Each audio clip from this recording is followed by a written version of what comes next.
Good morning to all of you. This class that we are going to do today is about ambiguity. Ambiguity is a property of being ambiguous, where anything that you use either in conversation or in writing, a word, a term, a notation, a sign, a symbol, whatever, or anything that can be interpreted in more than one way is ambiguous. There in the drawing that you have a chicken, and the chicken has a knife and fork, and up underneath it says the chicken is ready to eat. We don't know whether the chicken wants to eat or the chicken has been cooked already and it is ready to eat. Ambiguity then is a reference to a word or sentence which expresses more than one meaning. This reference has to do with linguistics, and we have different kinds of ambiguity. The first one that we are going to see is grammatical or structural, because you also have the one that is a semantic, which refers to meaning. In a phrase, here we have in a phrase like new houses and shops, could be analyzed as either both are new, all are new, the houses and the shops, or in the other one you can see the new houses where only the houses are new and shops. Another major type of ambiguity is semantic or lexical. This has to do with the meaning of a sentence. And here you have a sentence that says visiting speakers can be awful, which can be interpreted in two different ways. The first one is it is awful to visit speakers, whereas the second one is speakers who visit are awful. So here really you have two different interpretations of the same sentence. You also have ambiguity when a word has more than one generally accepted meaning. For example, if you have drunk gets 9 months in violin case, you don't know whether the case is being tried in a jury with a jury, or you are talking about the case where the violin should be. Hartman and Stork state that ambiguity is a construction which admits more than one interpretation. For example, patent medicines are sold by frightening people, and here you don't know whether by putting fear into people they sell medicines, or they are people who are really frightening. Here you have two different interpretations. And then we have punctuation ambiguity. This is a mix of syntactic and lexical ambiguity. For example, you have a woman without her man is savage, and here you are talking about the woman is savage because she doesn't have a partner. Whereas in the second sentence, where you have a woman without her man is savage, and here you are talking about the man who is savage because he doesn't have a partner.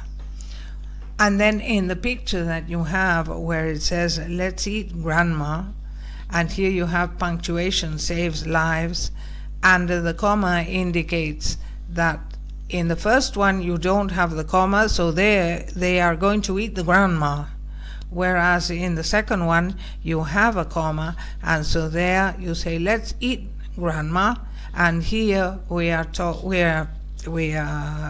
the different interpretation of the people are asking the grandma if that, or they are telling the grandma that they want to eat.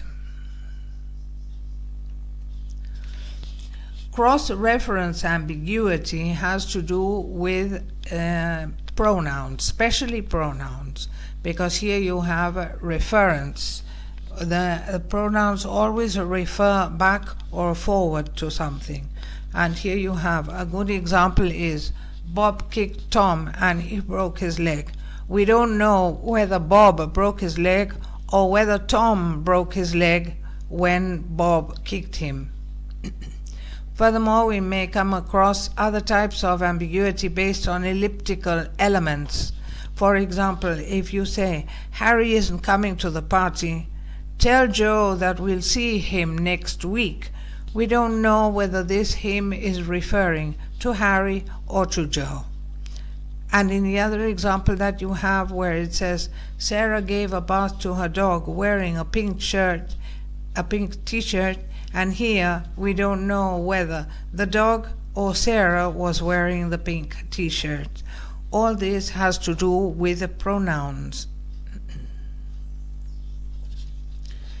In structural ambiguity, and here you have this sentence where it says, Annie whacked a man with an umbrella, and it is syntactically ambiguous because we don't know whether Annie had an umbrella and she whacked a man with it, or Annie whacked a man and the man was carrying an umbrella. There you have two different ways of interpreting the same sentence.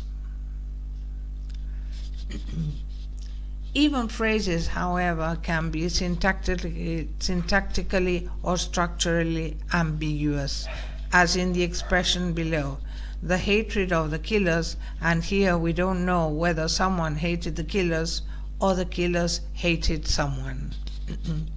Moreover, you have another example, which is an American history teacher, and here you don't know whether he is a teacher of American history or an American teacher of history. Okay, that is all for now. I am going to give you a task for you to do where you have to write sentences to show the disambiguation of the pictures that I am going to put in the task. Okay, I hope you understood this, and if you have any questions, we will see them in a forum.